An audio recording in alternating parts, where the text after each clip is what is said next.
Mes frères et sœurs bien-aimés dans le Christ, il y a des vérités faciles à entendre, des messages qui réconfortent, des prophéties qui donnent de l'espoir, des révélations qui nous font nous sentir spéciaux, choisis, protégés.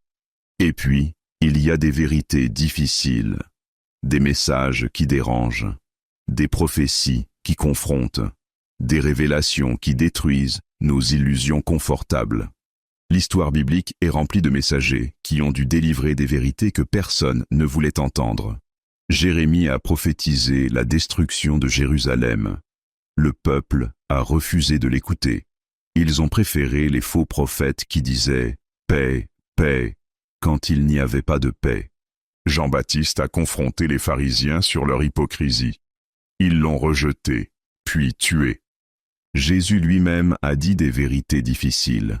« Si vous ne mangez ma chair et ne buvez mon sang, vous n'avez pas la vie en vous. » Beaucoup de disciples l'ont quitté ce jour-là, disant « Cette parole est dure, qui peut l'écouter ?» Et maintenant, en 2026, il y a un message que le Père Michel Rodrigue doit délivrer. Un message qu'il a reçu lors d'une vision le 13 janvier 2026. Un message si confrontant, si contraire à ce que beaucoup de chrétiens veulent croire, qu'il sait d'avance que beaucoup le rejetteront. Dans cette vision, il a entendu une voix, qu'il croit être celle du Christ, lui dire « Michel, ce que je vais te dire maintenant, beaucoup refuseront de l'entendre. Beaucoup se fâcheront contre toi pour l'avoir dit.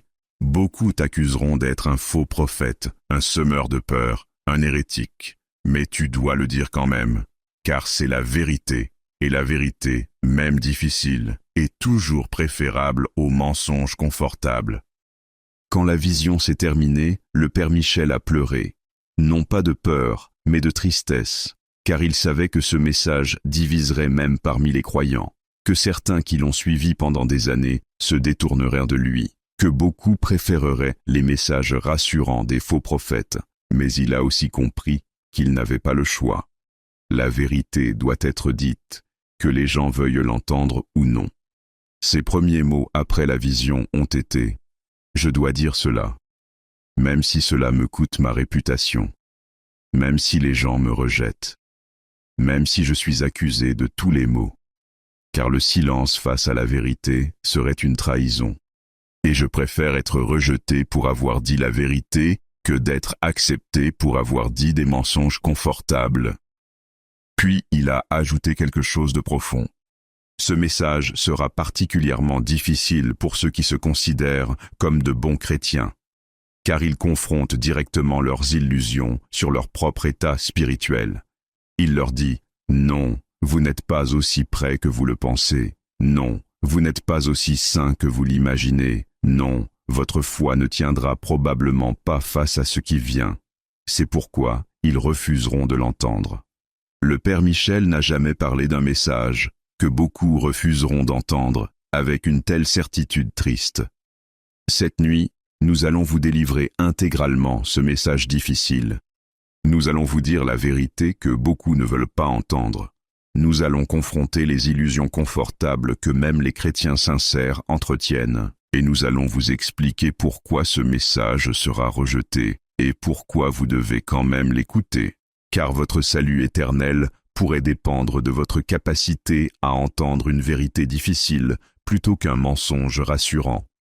Écrivez dans les commentaires « Seigneur, donne-moi l'humilité d'entendre ta vérité, même si elle est difficile, même si elle confronte mes illusions, même si elle dérange mon confort. Je veux la vérité, pas le mensonge.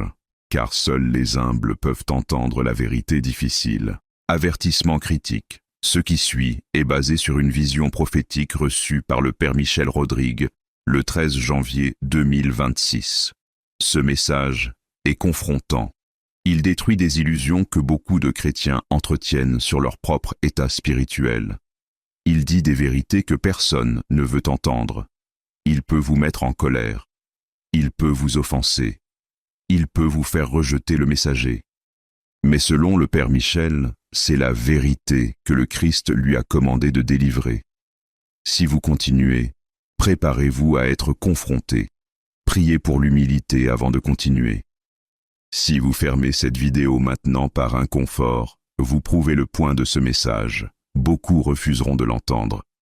La vision du message difficile. Le 13 janvier 2026, en soirée, le Père Michel était en prière dans sa chapelle. Il priait pour savoir comment communiquer les messages prophétiques qu'il avait reçus sans créer la peur inutile, mais aussi sans édulcorer la vérité. C'est alors qu'une présence puissante a rempli la chapelle. Le Père Michel a immédiatement reconnu la présence du Christ. Ce n'était pas le Christ doux et miséricordieux que j'avais ressenti dans d'autres visions, a-t-il décrit. C'était le Christ vérité. Le Christ qui a renversé les tables des marchands du temple, le Christ qui a appelé les pharisiens serpents et sépulcres blanchis, le Christ qui dit la vérité sans compromis. Et sa voix était grave, a-t-il continué. Pas en colère mais absolument sérieuse, comme quelqu'un qui s'apprête à dire quelque chose de crucial que personne ne veut entendre. Et cette voix a commencé à parler, le message que beaucoup refuseront d'entendre. Michel, a dit la voix du Christ, écoute maintenant ce que je vais te dire, et même si beaucoup le rejetteront, tu dois le répéter exactement comme je te le dis. Voici le message que beaucoup refuseront d'entendre. Vérité 1. La majorité de ceux qui se disent chrétiens ne sont pas vraiment sauvés. La première vérité difficile, a dit la voix, est celle-ci. La majorité de ceux qui se disent chrétiens, peut-être 70% à 80%, ne sont pas vraiment sauvés. Ils pensent l'être, ils se trompent. Cette vérité, a dit la voix, sera immédiatement rejetée par la plupart. Ils diront, a-t-elle expliqué, comment oses-tu juger? Tu n'es pas Dieu. Tu ne peux pas savoir qui est sauvé ou non. Mais, a-t-elle insisté, je ne juge pas les individus, je révèle une statistique. Matthieu 7, 13 à 14, a-t-elle cité, entrez par la porte étroite, car large est la porte, spacieux le chemin qui mène à la perdition, et il y en a beaucoup qui entrent par là, mais étroite est la porte, resserrez le chemin qui mène à la vie, et il y en a peu qui les trouvent. J'ai dit clairement, a-t-elle souligné, beaucoup sur le chemin large, peu sur le chemin étroit.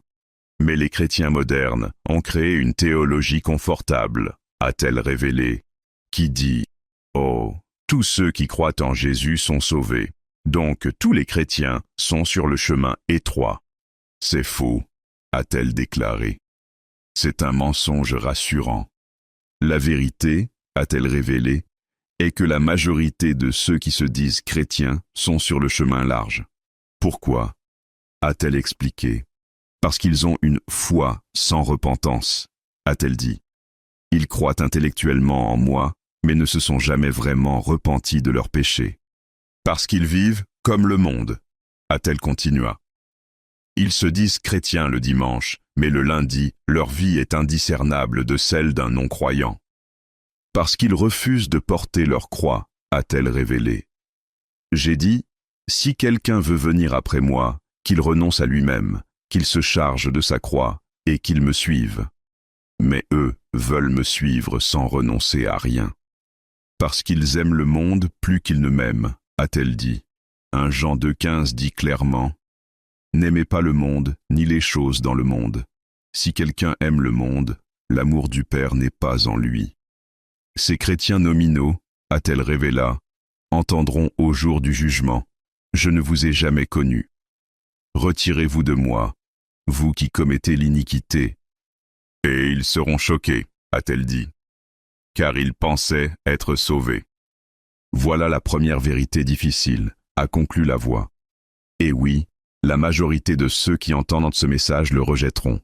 Ils diront, moi, sur le chemin large, impossible, je vais à l'église, je crois en Jésus. Mais croire intellectuellement n'est pas suffisant, a-t-elle insisté. Jacques 2,19 dit, les démons croient aussi, et ils tremblent. Vérité 2, la plupart des chrétiens qui entreront dans les tribulations apostasieront. La deuxième vérité difficile, a dit la voix, est celle-ci. La plupart des chrétiens qui entreront dans les tribulations peut-être 80% à 90% apostasieront, ils renieront leur foi, ils prendront la marque de la bête. Cette vérité, a dit la voix, sera encore plus rejetée que la première. Les gens diront, a-t-elle expliqua, jamais, je ne renierai jamais le Christ, je mourrai plus tôt. Mais, a-t-elle révélé, Pierre aussi a dit cela, et quelques heures plus tard, il m'a renié 3 fois. La différence, a-t-elle dit, est que Pierre s'est repenti. Mais la plupart de ceux qui m'apostasieront pendant les tribulations ne se repentiront pas, car ils prendront la marque de la bête, qui est irrévocable. Pourquoi la plupart apostasieront-ils, a-t-elle expliqué? Parce que leur foi est superficielle, a-t-elle révélé. Elle n'a jamais été testée. Elle n'a jamais coûté quelque chose. C'était une foi de confort, une foi tant que tout va bien. Mais la foi réelle, a-t-elle insisté, est prouvée dans l'épreuve. Or, un 7 dit, ainsi la valeur éprouvée de votre foi sera trouvée être un sujet de louange. Beaucoup découvriront, a-t-elle révéla, que leur foi ne peut résister à la pression. Quand on leur dira, a-t-elle dit, renie le Christ et tu peux manger, renie le Christ et tu peux garder ton emploi, renie le Christ et tu peux garder ta maison. Prends la marque et tout ira bien. La majorité, a-t-elle révélé tristement, choisira le confort temporel plutôt que la fidélité éternelle. Ils se justifieront, a-t-elle expliqua. Dieu comprend. J'ai des enfants à nourrir. Je dois survivre. Je peux prendre la marque extérieurement, mais rester chrétien dans mon cœur. Mais, a-t-elle déclaré, la marque de la bête n'est pas seulement un symbole, c'est un pacte. Ceux qui la prennent, volontairement, sont damnés. Point final. Apocalypse 14. 9 à 11 est clair, a-t-elle cité. Si quelqu'un adore la bête et son image, et reçoit une marque sur son front ou sur sa main, il boira du vin de la fureur de Dieu, et sera tourmenté dans le feu et le soufre. Il n'y a pas d'exception, a-t-elle insista. Pas de clause pour circonstances atténuantes.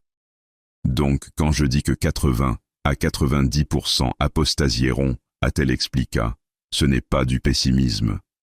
C'est du réalisme basé sur la connaissance de la faiblesse humaine et de la superficialité de la foi moderne. Cette vérité, a conclu la voix, sera violemment rejetée. Les gens se fâcheront, ils diront que c'est du découragement, que c'est nier la puissance de Dieu. Mais, a-t-elle insisté, c'est la vérité, et ceux qui refusent de l'entendre sont probablement ceux qui apostasieront, car ils n'ont pas l'humilité de reconnaître leur propre faiblesse. Vérité 3. Votre préparation matérielle ne vous sauvera probablement pas. La troisième vérité difficile, a dit la voix, est celle-ci.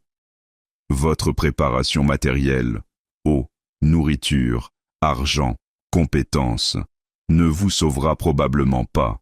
Seule votre préparation spirituelle compte réellement. Cette vérité, a dit la voix, frustrera ceux qui ont passé des mois à préparer matériellement.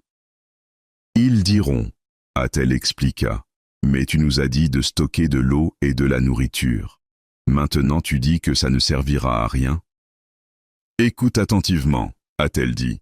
Je n'ai pas dit que la préparation matérielle est inutile. J'ai dit qu'elle ne vous sauvera probablement pas. La différence est cruciale, a-t-elle expliqua.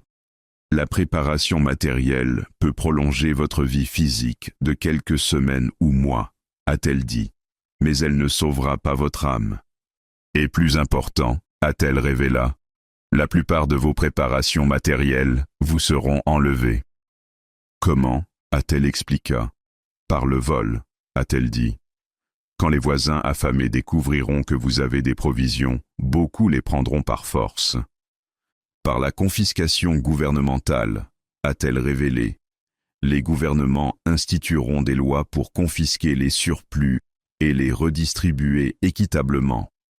Par le partage forcé, a-t-elle dit. Votre conscience chrétienne vous forcera à partager avec ceux qui ont faim. et vos provisions s'épuiseront rapidement. Par les catastrophes, a-t-elle révélé, inondations, incendies, tremblements de terre détruiront beaucoup de stocks. Donc, a-t-elle conclu, oui, préparez matériellement, mais ne mettez pas votre confiance dans ces préparations. Mettez votre confiance uniquement en moi, a-t-elle insisté, car je peux vous garder en vie même sans provision. Rappelez-vous, Élie nourri par les corbeaux, la veuve de Sarepta dont l'huile ne manqua jamais. Israël nourri de manne dans le désert. Mais si vous mettez votre confiance dans vos provisions plutôt qu'en moi, a-t-elle averti, alors quand vos provisions seront épuisées ou volées, vous désespérerez, et dans ce désespoir, vous serez tenté d'apostasier. Cette vérité dérangera beaucoup, a dit la voix. Car les gens aiment avoir un sentiment de contrôle. Les préparations matérielles donnent cette illusion de contrôle. Mais je dois briser cette illusion, a-t-elle révélé, car votre confiance doit être uniquement en moi, pas en vos provisions, pas en votre or, pas en vos compétences, en moi seul. Vérité 4. Beaucoup de bons chrétiens seront damnés. La quatrième vérité difficile, a dit la voix, est peut-être la plus choquante. Beaucoup de bons chrétiens, des gens qui vont à l'église, qui prient, qui font des bonnes œuvres, seront damnés, car ils ont une forme de piété mais renient ce qui en fait la force. Cette vérité, a dit la voix, causera l'indignation la plus grande. Les gens crieront, a-t-elle expliqua, hérésie, tu prêches le salut par les œuvres, tu nies la grâce. Mais, a-t-elle insisté, ce n'est pas ce que je dis. Je dis, a-t-elle expliqua, qu'il y a une différence entre la vraie piété et la forme de piété. 2 Timothée 3,5, a-t-elle cité, décrit ceux ayant l'apparence de la piété, mais reniant ce qui en fait la force. Ces bons chrétiens font toutes les bonnes choses extérieures, a-t-elle dit. Ils vont à la messe chaque dimanche, a-t-elle énuméré. Ils prient, mais sans vraiment parler avec moi, juste réciter des formules, a-t-elle révélé. Ils font la charité, mais pour être vus des hommes, pas par amour pour moi, a-t-elle dit. Ils lisent la Bible, mais sans la laisser transformer leur vie, a-t-elle continua. Ils se confessent, mais sans vraie contrition, revenant au même péché encore et encore, a-t-elle révélé. En bref, a-t-elle dit, ils ont la forme de la religion mais pas la réalité de la relation avec moi. Ce sont les pharisiens modernes, a-t-elle révélé. Et j'ai dit aux pharisiens, en vérité, les publicains et les prostituées vous devancent dans le royaume de Dieu. Pourquoi, a-t-elle expliqué.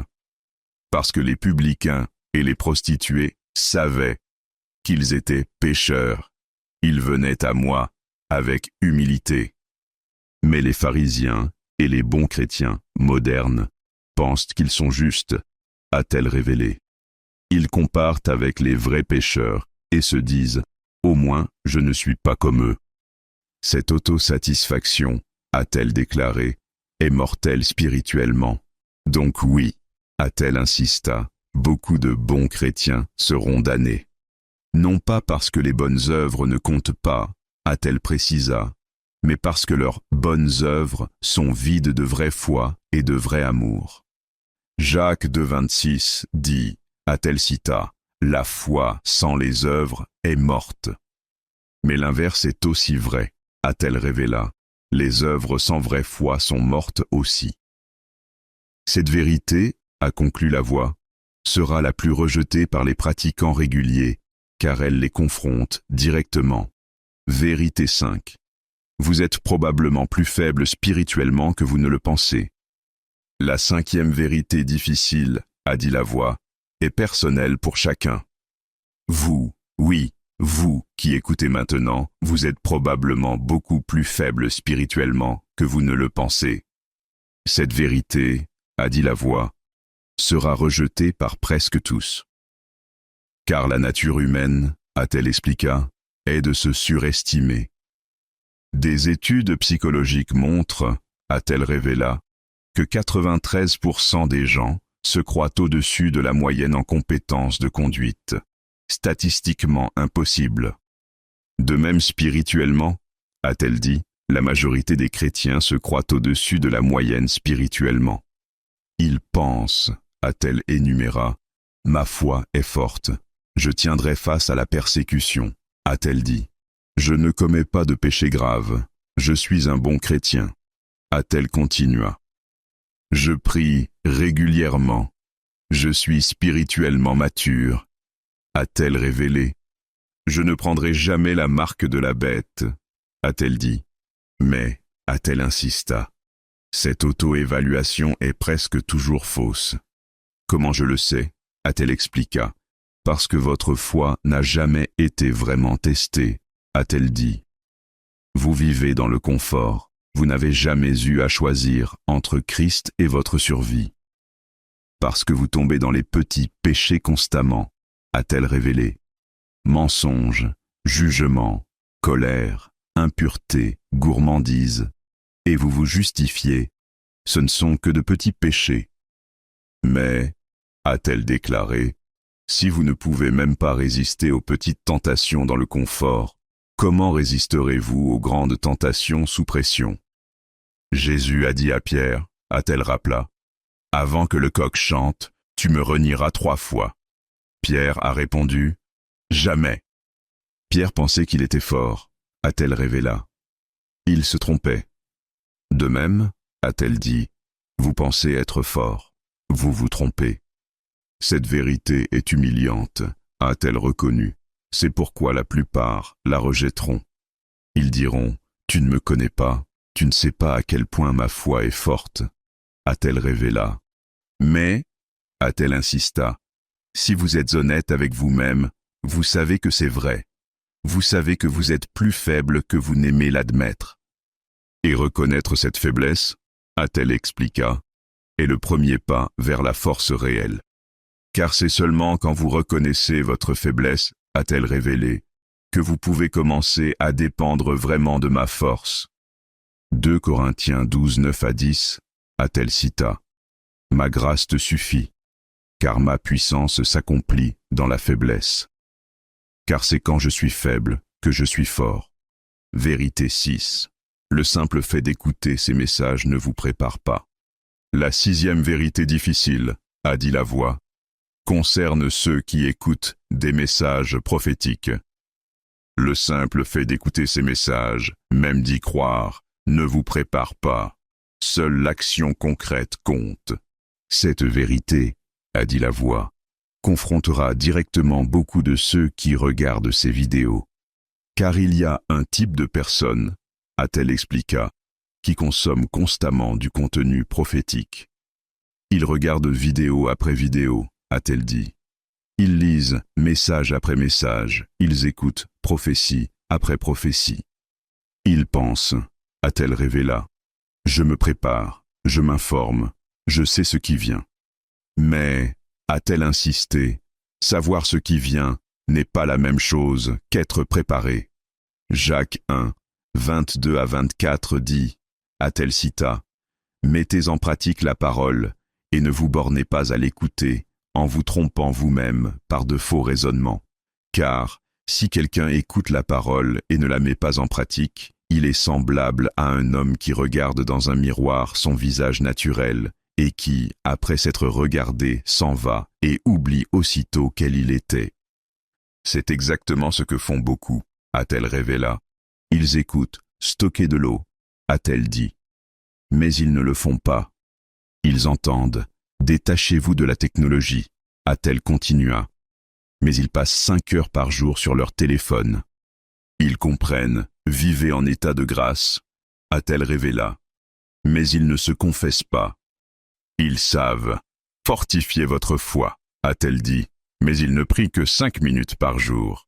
Ils acquiescent quand ils entendent, créer des communautés, a-t-elle continua. Mais ils restent isolés. En bref, a-t-elle déclaré, ils savent tout, mais ne font rien. Et ce type de préparation, a-t-elle révéla, est une illusion dangereuse. Car quand les tribulations commenceront, a-t-elle expliqua, ils réaliseront, je savais tout ce qui allait arriver, mais je n'ai rien fait pour me préparer réellement. Et alors il sera trop tard, a-t-elle averti. Cette vérité, a conclu la voix, sera rejetée par ceux qui se sentent visés. Ils se fâcheront, ils diront, je me prépare, je regarde ces vidéos justement pour ça. Mais, a-t-elle insista, regarder des vidéos n'est pas se préparer, agir est se préparer. Vérité 7. Si vous rejetez ce message, vous prouvez qu'il est vrai pour vous. La 7e et dernière vérité difficile, a dit la voix, est ironique. Si vous rejetez ce message, si vous vous fâchez, si vous dites que c'est faux, si vous attaquez le messager, vous prouvez que ce message est vrai pour vous. Pourquoi? A-t-elle expliqué. Parce que ceux qui ont l'humilité spirituelle, a-t-elle dit, entendent une vérité difficile et demandent, Seigneur, est-ce vrai pour moi? Montre-moi si je dois changer. Mais ceux qui sont spirituellement orgueilleux, a-t-elle révélé, entendent une vérité difficile et réagissent avec colère. Comment oses-tu? Ce message ne s'applique pas à moi. La colère défensive, a-t-elle expliqué, est presque toujours un signe que la vérité a touché un nerf. Proverbe 9:8 dit, a-t-elle cita, ne reprends pas le moqueur, de peur qu'il ne te haïsse, reprends le sage, et il t'aimera.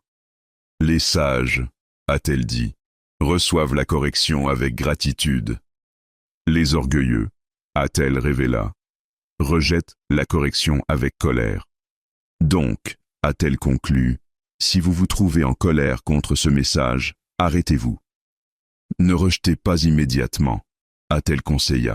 Demandez plutôt, pourquoi suis-je si fâché? Qu'est-ce que cela révèle sur moi? Car votre réaction à ce message, a-t-elle révélé, révèle l'état de votre cœur. Comment répondre à ces vérités difficiles? Après avoir délivré les 7 vérités difficiles, la voix a donné au Père Michel 7 réponses appropriées. Réponse 1. Acceptez humblement que cela pourrait être vrai pour vous. La première réponse, a dit la voix, est d'accepter humblement que ces vérités difficiles pourraient s'appliquer à vous. Ne pensez pas automatiquement, cela s'applique aux autres, pas à moi, a-t-elle commandé. Demandez plutôt, Seigneur, cela s'applique-t-il à moi? Montre-moi la vérité sur mon état spirituel, a-t-elle conseillé. Réponse 2. Examinez-vous honnêtement. La deuxième réponse, a dit la voix, est de vous examiner honnêtement. Posez-vous ces questions, a-t-elle dit. Ma foi est-elle vraiment profonde ou superficielle? Pourrais-je vraiment résister à la torture plutôt que de renier le Christ? Est-ce que je mets ma confiance en mes préparations matérielles ou en Dieu? Ai-je une forme de piété ou une vraie relation avec le Christ? Suis-je vraiment aussi fort spirituellement que je le pense? Est-ce que j'écoute seulement ou est-ce que j'agis aussi? Répondez honnêtement, a-t-elle insisté. Réponse 3. Repentez-vous profondément. La troisième réponse, a dit la voix, est de vous repentir profondément. Non pas une repentance superficielle, a-t-elle dit, mais une vraie métanoïa, un changement complet d'esprit et de cœur. Confessez vos péchés, a-t-elle commandé, tous, même les petits. Renoncez à tout ce qui vous sépare de moi, a-t-elle dit. Réponse 4. Agissez concrètement. La quatrième réponse, a dit la voix, est d'agir concrètement. Arrêtez de simplement écouter, a-t-elle commandé. Faites. Stockez de l'eau et de la nourriture. Aujourd'hui, a-t-elle dit. Détachez-vous de la technologie. Maintenant, a-t-elle continué. Fortifiez votre prière, cette semaine, a-t-elle commandé. Ne reportez plus, a-t-elle insisté. Agissez. Réponse 5. Dépendez totalement de la grâce divine. La cinquième réponse, a dit la voix, est de dépendre totalement de ma grâce. Reconnaissez que vous ne pouvez rien par vous-même, a-t-elle dit, mais que vous pouvez tout par ma grâce, a-t-elle révélé. Priez quotidiennement. Seigneur, je ne peux pas. Mais tu peux en moi. A-t-elle conseilla? Réponse. 6. Préparez-vous pour le rejet. La 6e réponse, a dit la voix, est de vous préparer à être rejeté pour avoir accepté ces vérités. Car si vous prenez ces vérités au sérieux, a-t-elle expliqua, et que vous vivez en conséquence, beaucoup vous rejetteront. Même d'autres chrétiens, a-t-elle révélé, vous accuseront d'être extrêmes, paranoïaques ou hérétiques. Acceptez ce rejet, a-t-elle conseilla, car il est le signe que vous êtes sur le bon chemin. Réponse 7. Partagez ces vérités avec amour, mais sans compromis. La 7e et dernière réponse, a dit la voix, est de partager ces vérités avec d'autres. Partagez-les avec amour, a-t-elle dit, pas avec jugement ou supériorité, mais aussi sans compromis, a-t-elle insista. N'édulcorez pas la vérité pour la rendre plus acceptable. Car édulcorer la vérité, a-t-elle révéla, c'est trahir ceux à qui vous parlez. Écrivez dans les commentaires, Seigneur, ces vérités sont difficiles, mais je les accepte. Montre-moi où je suis faible. Donne-moi ta grâce pour changer. Je ne veux pas être dans les 70 à 80% qui se trompent. Transforme-moi. Mes frères et sœurs bien-aimés, vous venez d'entendre le message le plus difficile et le plus confrontant que le Père Michel ait jamais délivré. 7 vérités que beaucoup refuseront d'entendre. 1. La majorité, 70 à 80% de ceux qui se disent de chrétiens ne sont pas vraiment sauvés. 2. La plupart des chrétiens, 80 à 90%, qui entreront dans les tribulations apostasieront. 3. Votre préparation matérielle ne vous sauvera probablement pas. 4. Beaucoup de bons chrétiens seront damnés, forme de piété sans puissance. 5. Vous êtes probablement plus faible spirituellement que vous ne le pensez. 6. Écouter ces messages ne vous prépare pas, seule l'action compte. 7. Si vous rejetez ce message avec colère, vous prouvez qu'il est vrai pour vous. Je sais que vous êtes peut-être en colère maintenant. Je sais que vous voulez peut-être rejeter tout cela.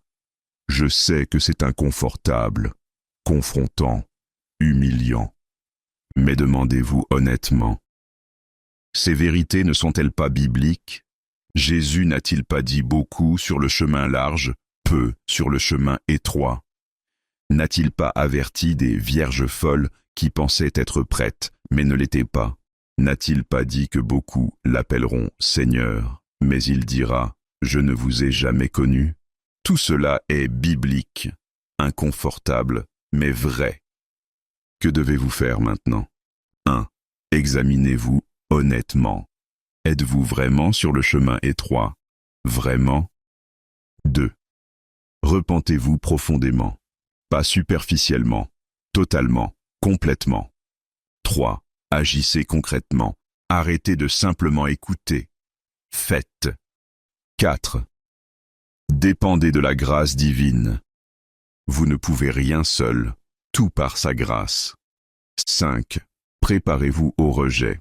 Ceux qui acceptent ces vérités seront rejetés. 6. Partagez sans compromis, avec amour mais sans édulcorer. Septini. Changez radicalement, pas progressivement, radicalement, maintenant. Ce message divisera. Certains le rejetteront avec colère, d'autres l'accepteront avec humilité. Votre réaction révèle votre cœur. Partagez cette vidéo seulement avec ceux qui peuvent supporter la vérité difficile, car beaucoup préfèrent les mensonges confortables. Abonnez-vous si vous voulez la vérité sans compromis. Pas des messages rassurants. La vérité. Que le Sacré-Cœur de Jésus vous donne l'humilité d'accepter la vérité difficile. Que le cœur immaculé de Marie vous transforme par cette vérité. Que l'Esprit Saint vous révèle votre vraie condition spirituelle. Que votre ange gardien vous protège de l'autosatisfaction spirituelle. Amen. Vérité difficile. Beaucoup rejetteront, mais ceux qui acceptent humblement seront transformés. Êtes-vous dans les 20 à 30% qui écouteront? Au nom du Père, et du Fils, et du Saint-Esprit. Amen.